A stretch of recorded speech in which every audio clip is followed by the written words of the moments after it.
तो नमस्कार साथियों, आज फिर से स्वागत है हमारी इस पॉलिटिकल क्लास के अंदर। तो आशा करता हूं कि आप सभी ठीक होंगे और आपकी जो पढ़ाई है मस्त तरीके से चल रही होगी। तो कल हम बात कर रहे थे दोस्तों, किसकी बात कर रहे थे हम? नीति निर्देशक तत्व की। किसकी बात कर रहे थे? नीति निर्देशक तत्व। नीति निर्देशक तत्व। हमने नीति निर्देशक तत्व के अंदर कितने अनुच्छेद पढ़ लिए थे? कहाँ तक अनुच्छेद पढ़े थे हमने? 43 तक अनुच्छेद के लिए पढ़ लिए थे। तो मैं इसके बारे में मोटी मोटी आपके सामने बात कर देता हूँ। नीति निर्देशक तत्व कौन से भाग के अंदर है? भाग नंबर 4। भाग नंबर 4 के अंदर है। अनुच्छेद की बात करें तो 36 से 51। ध्यान रखना, ये चीज आप ध्यान रखना कि ग्रहण है ना, ग्रहण कहाँ से किया गया है? ये आयरलैंड। आयरलैंड क्वेश्चन बहुत बार आया हुआ है, हजारों बार क्वेश्चन आप पूछ लिया गया है। कौन सा? नीति निर्देशक तत्व और एक मौलिक अधिकार। मौलिक अधिकार कहाँ से लिए गए? मैंने आपको बताया था अमेरिका से। कहाँ से लिए गए हैं? अमेरिका से लिए गए हैं। तो ये मोटी मोटी बात है, आपको याद रखनी है। वैसे याद तो आपको सारा ही रखना है, पर ये क्या है, थोड़ा ज्यादा याद रखना है, बोलना नहीं है, ठीक है। तो अब मैं दोस्तों बात करूंगा किसकी? आर्टिकल 44 की। 36 से लेकर हमने 43 तक बात की थी। अब मैं अनुच्छेद की बात करता हूँ। किसकी? अनुच्छेद की बात करता हूँ। किसकी? 44 की। आर्टिकल 44 में लिखा गया है कि राज्य समान नागरिक संहिता, राज्य क्या करेगा? समान नागरिक संहिता लागू करेगा। क्या करेगा? राज्य समान नागरिक संहिता लागू करेगा। सभी को क्या दिया जाएगा? समान नागरिक संहिता। इसके अंदर क्या है? भारत में ना, भारत में लगभग 97% है। कितना प्रतिशत? 97% है। भारत में लगभग 97% सभी नागरिकों को समान संहिता दी गई है। क्या?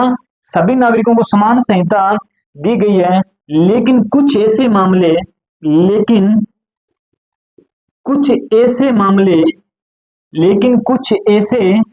मामले जैसे विवाह हो गया। क्या हो गया? विवाह, तलाक, विवाह हो गया, तलाक हो गया, वसीयत हो गया, या उत्तराधिकार और गोदनामा को लेकर अपने अपने धर्म के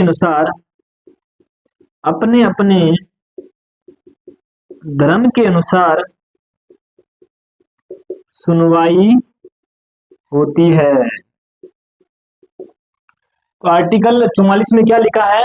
राज्य क्या है? राज्य समान नागरिक संहिता लागू करेगा। आपको ये इतना सा ध्यान रखना है कि राज्य समान नागरिक संहिता किस आर्टिकल के अंदर है? अनुच्छेद 44 के अंदर है। समान नागरिक संहिता लागू करेगा। कौन सा?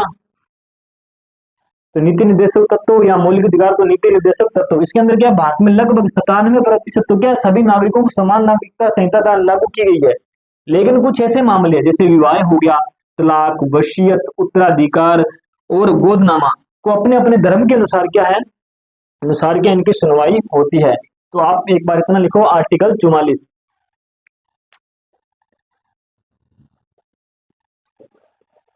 स्क्रीनशॉट ले लिया होगा आपने। आर्टिकल 44 के बाद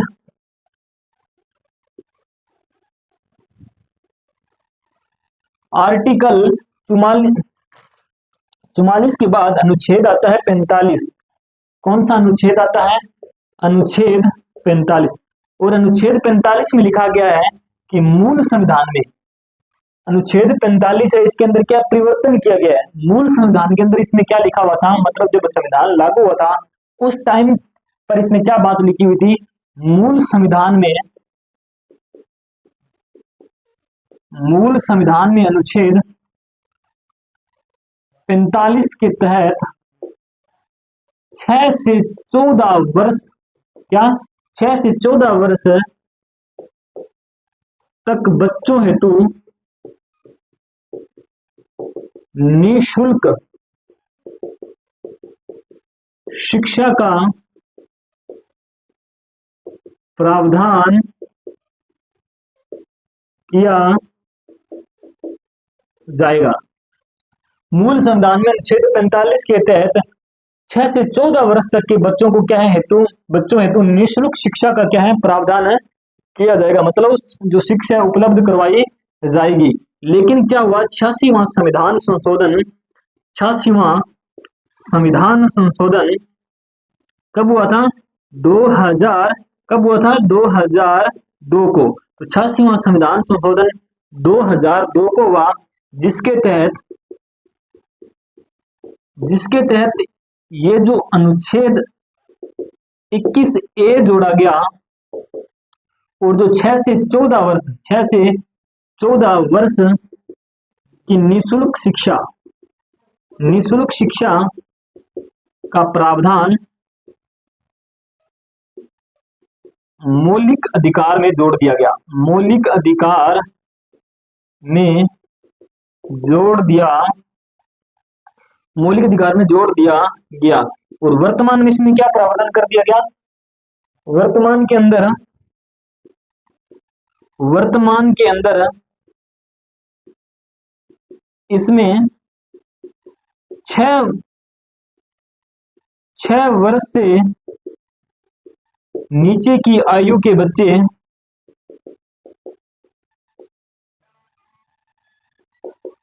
6 वर्ष से नीचे की आयु के बच्चों को निःशुल्क शिक्षा का प्रावधान किया जाएगा। मतलब जो 6 से 14 वर्ष तक के बच्चों की जो निःशुल्क शिक्षा दी जाती थी, वो आर्टिकल किस में दे दी? क्या है, जो नीति निर्देशक तत्वों के बारे में मैंने कहा था कि ये कोई जरूरी नहीं है कि लागू करे, लेकिन मौलिक जो अधिकार है वो क्या नकारात्मक है, इसको क्या लागू करना ही पड़ेगा।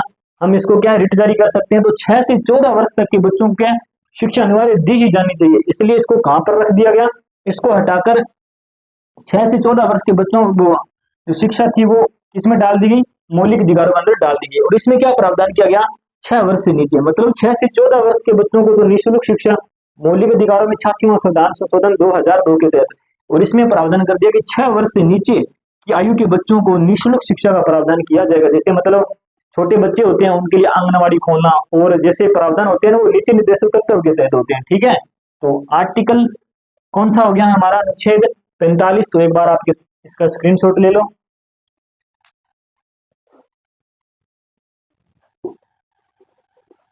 तो 44 में क्या था? समान नागरिक संहिता। और 45 में क्या था? 6 से 14 वर्ष के बच्चों की शिक्षा। और वर्तमान में मौलिक अधिकार में अभी इसमें कितनी शिक्षा है? 6 वर्ष से कम आयु के बच्चों को क्या है? शिक्षा अनिवार्य रूप से दी जाएगी। ठीक है, अनुच्छेद 46 की बात करूं मैं, अनुच्छेद 46 के अंदर क्या लिखा हुआ है? अनुच्छेद 46 इसमें लिखा हुआ है, अनुसूचित जाति जनजाति व कमजोर पिछड़ा वर्ग हेतु क्या? अनुसूचित जाति जनजाति व कमजोर पिछड़ा वर्ग हेतु राज्य काम शिक्षा लोक सहायता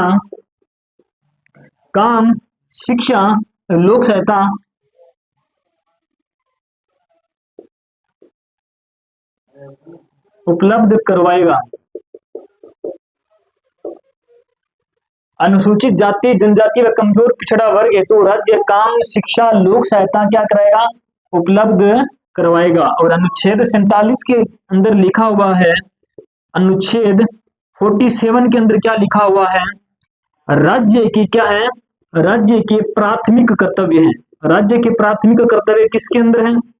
राज्य के जो प्राथमिक कर्तव्य हैं वो किसके अंदर है? 47 में है। 46 में अनुसूचित जाति जनजाति कमजोर और पिछड़ा वर्ग है ना, उनके लिए काम शिक्षा लोक सहायता उपलब्ध करवाई जाएगी। और अनुच्छेद 47 में राज्य के जो क्या है प्राथमिक कर्तव्य है, इसके अंदर क्या दे रखा है? राज्य की क्या है प्राथमिक कर्तव्य है, इसमें लिखा है राज्य नागरिकों नागरिकों के पोषण व उनके जीवन स्तर, क्या राज्य नागरिकों के पोषण व उनके जीवन स्तर को उच्च बनाए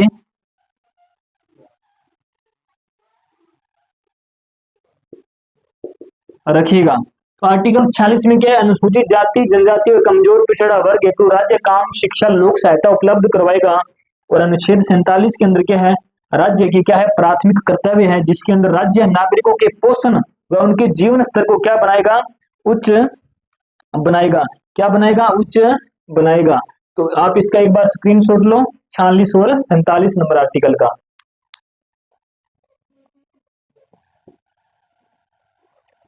तो 46 में क्या था, SC ST और कमजोर पिछड़ा वर्ग हेतु शिक्षा लोक सहायता उपलब्ध करवाएगा। और 47 में क्या था, राज्य के जो प्राथमिक कर्तव्य थे।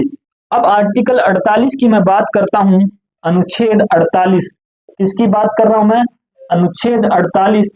और अनुच्छेद 48 के अंदर क्या लिखा हुआ है, राज्य कृषि, राज्य क्या, राज्य कृषि व पशुपालन क्या, राज्य कृषि व पशुपालन में, राज्य कृषि व पशुपालन में उन्नत वैज्ञानिक दृष्टिकोण को अपनाएगा। क्या, राज्य कृषि व पशुपालन में उन्नत दृष्टिकोण, उन्नत वैज्ञानिक, मतलब कृषि और पशुपालन में क्या है, ऐसे ऐसे वैज्ञानिक तरीकों को बनाएगा जिससे क्या मुनाफा ज्यादा हो और क्या मतलब लाभ क्या हो, लाभ की प्राप्ति ज्यादा हो। तो आर्टिकल 48 में राज्य कृषि व पशुपालन में उन्नत वैज्ञानिक दृष्टिकोण अपनाएगा। अब लिखा हूं अनुच्छेद 48A के अंदर, और 48A जो जोड़ा गया वो 42वां संविधान संशोधन, 42वां संविधान संशोधन 42वां संविधान संशोधन 1976 के द्वारा। इसमें लिखा है, राज्य क्या करेगा, राज्य पर्यावरण की रक्षा करेगा, राज्य पर्यावरण की रक्षा करेगा। और दूसरी बात क्या लिखी है, राज्य वन व वन्य जीवों, राज्य वन व वन्य जीवों का संरक्षण करेगा। तो इसमें क्या लिखा हुआ आर्टिकल 48 में, आर्टिकल जो 48 है उसमें राज्य कृषि और पशुपालन में क्या करेगा, उन्नत वैज्ञानिक दृष्टिकोण अपनाएगा जिससे क्या हो, ज्यादा से ज्यादा क्या हो, मुनाफा हो। और 48A में क्या लिखा है, राज्य क्या करेगा, पर्यावरण की रक्षा करेगा। क्या करेगा, पर्यावरण की रक्षा करेगा। और राज्य वन और वन्य जीवों का क्या करेगा, रख रखाव, मतलब उनका संरक्षण करेगा, ताकि क्या है, जो कोई भी प्रजाति जो लुप्त होने वाली है उनका संरक्षण करेगा, ताकि क्या वो प्रजाति लुप्त ना हो। और ये 48A जोड़ा कब गया था, 42वां अमेंडमेंट 1976 को क्या जोड़ा गया, जिसमें था राज्य पर्यावरण की रक्षा करेगा, राज्य वन्य जीवों का संरक्षण करेगा। आपके पास सीधा प्रश्न आएगा कि राज्य वन्य जीवों का संरक्षण करेगा किस आर्टिकल के तहत, इसमें बात लिखी हुई है, अनुच्छेद 48A में लिखी हुई है। और प्रश्न आएगा, राज्य कृषि और पशुपालन में उन्नत वैज्ञानिक दृष्टिकोण अपनाएगा, ये किसी अंदर लिखा हुआ है, ये लिखा हुआ है दोस्तों अनुच्छेद 48 के अंदर। तो एक बार आप इतना स्क्रीनशॉट लो।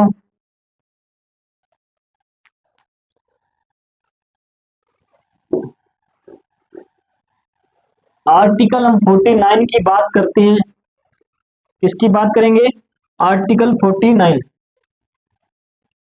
अनुच्छेद 49, राज्य ऐतिहासिक, क्या, राज्य ऐतिहासिक पुरातात्विक, क्या, राज्य ऐतिहासिक पुरातात्विक एवं राष्ट्रीय महत्व, क्या, राज्य पुरातात्विक, राज्य ऐतिहासिक पुरातात्विक और राष्ट्रीय महत्व के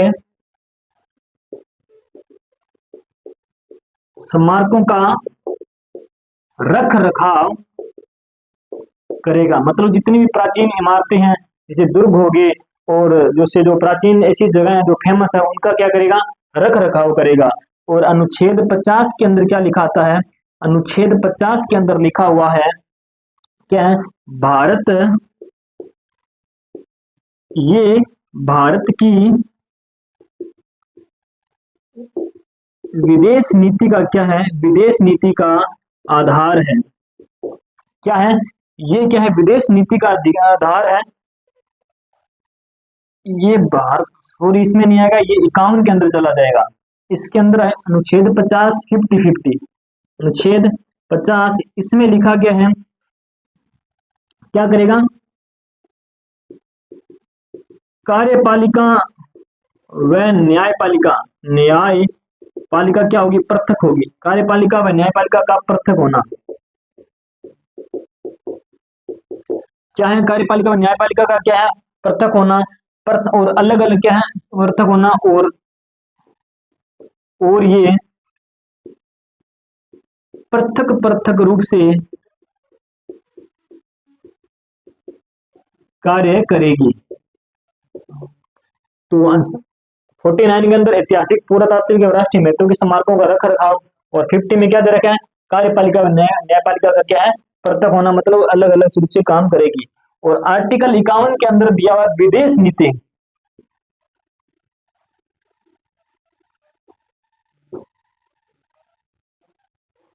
अनुच्छेद, ये भारत की विदेश नीति क्या है, ये भारत की विदेश नीति का आधार है। क्या है, ये भारत की विदेश नीति का जो आधार है वो क्या है, आर्टिकल 55(1) के अंदर है, 51 के अंदर क्या लिखा हुआ है, ये भारत की विदेश नीति का क्या है, ये आधार है। इसमें प्रावधान है, इसमें प्रावधान है कि अंतरराष्ट्रीय, इसमें प्रावधान है कि अंतरराष्ट्रीय शांति, अंतरराष्ट्रीय शांति व सुरक्षा को बढ़ावा दिया जाएगा, को बढ़ावा दिया जाएगा। दूसरी बात, अंतरराष्ट्रीय संधि या समझौते की पालना की जाएगी, समझौते की पालना की, अंतरराष्ट्रीय संधि या समझौते की पालना की जाएगी। दो देशों के मध्य विवाद में मध्यस्थता की जाएगी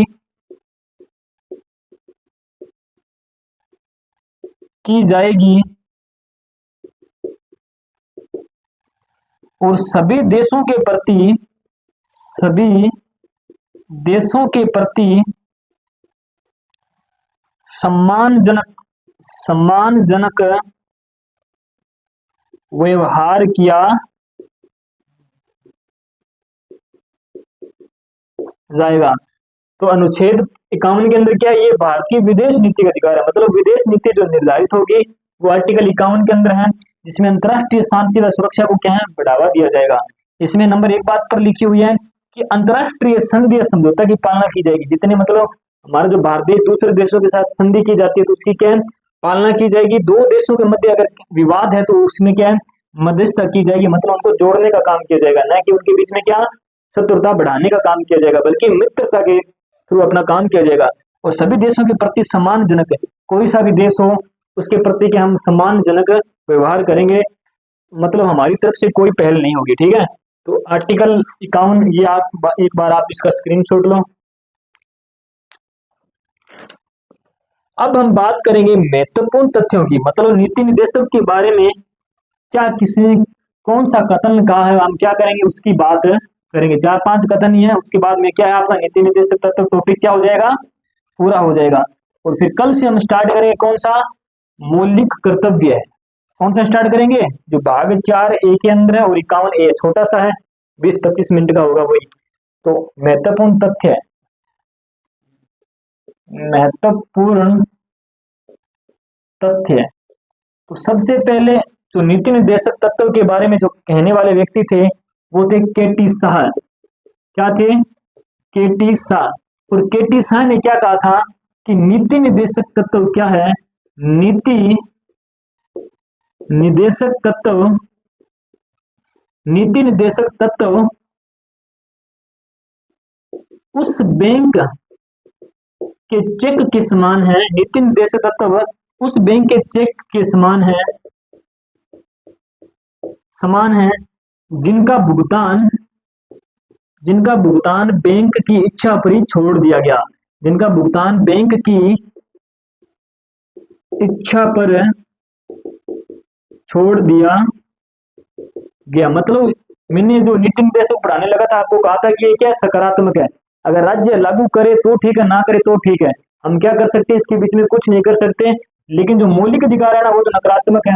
हम क्या कर सकते हैं? सुप्रीम कोर्ट में रिट जारी कर सकते हैं अपने मौलिक अधिकारों को लागू करवाने के लिए। लेकिन इसमें क्या है, हम कुछ नहीं कर सकते क्योंकि ये क्या है, राज्य पर निर्धारित है। अगर राज्य की आर्थिक स्थिति ठीक है तो क्या करेगा, इनको लागू करेगा। अगर नहीं, गरीब है तो कुछ नहीं होगा। तो केटी शाह ने इसके बारे में क्या है कि नीति निर्देशक तत्व उस बैंक के चेक के समान है जिनका क्या है, जिनका भुगतान बैंक की इच्छा पर छोड़ दिया गया है। मतलब ऐसा चेक दे दिया और उसका भुगतान क्या बैंक करेगी ना, उसकी मर्जी है जब कर देगी। दूसरी बात लिखी थी काजी, क्या नाम था? काजी सैयद। दूसरे जो व्यक्ति आते हैं काजी सैयद, क्या नाम था? काजी सैयद। और काजी सैयद नसरुद्दीन, क्या नाम है? काजी सैयद नसरुद्दीन। इन्होंने कहा था कि नीति निर्देशक तत्व है ना, जो नीति निर्देशक तत्व नव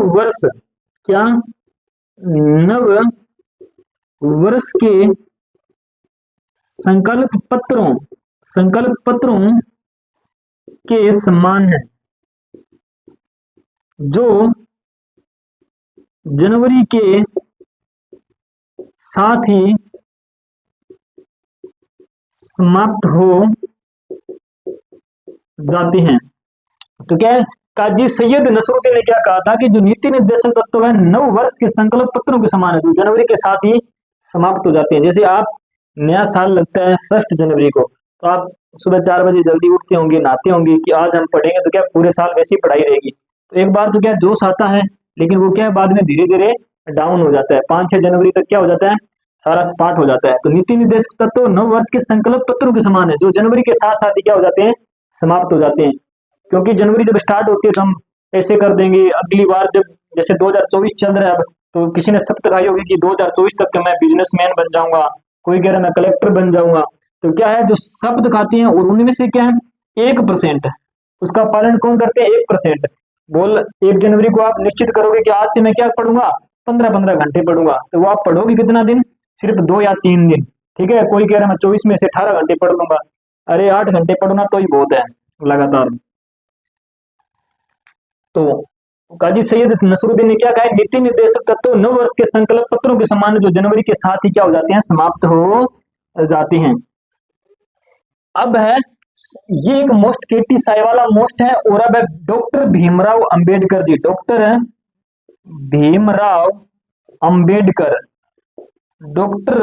भीमराव अंबेडकर जी ने क्या कहा है नीति निर्देशक तत्व के बारे में? उन्होंने कहा है कि जो नीति निर्देशक तत्व है, नीति निर्देशक तत्व संविधान की अनोखी विशेषता है। संविधान की अनोखी विशेषता है। क्या कहा है? नीति निर्देशक तत्व को संविधान की अनोखी विशेषता किसने कहा है? भीमराव अम्बेडकर जी ने कहा है। एक हम ले लेते हैं, एक और 2 बंदे और लिख लेते हैं हम, टी कृष्णामाचारी। क्या? टी कृष्णामाचारी। और टी कृष्णामाचारी ने भी बहुत बढ़िया बात लिखी है, किसके बारे में? नीति निर्देशक तत्व के बारे में। क्या है ये? क्या है? भावनाओं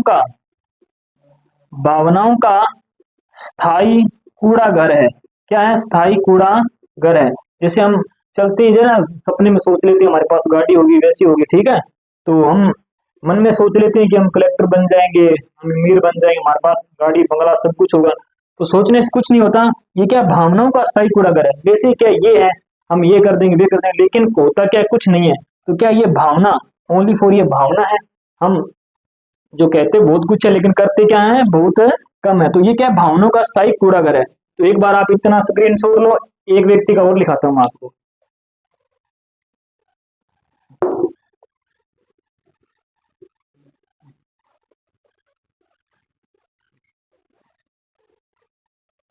वैसे पॉलिटिकल सब्जेक्ट बोरिंग लग रहा होगा ना भैया, है ही बोरिंग। अगर लेकिन समझोगे ना ढंग से तो आपको क्या है, समझ आएगी। मुझे भी बोरिंग ही लगता है।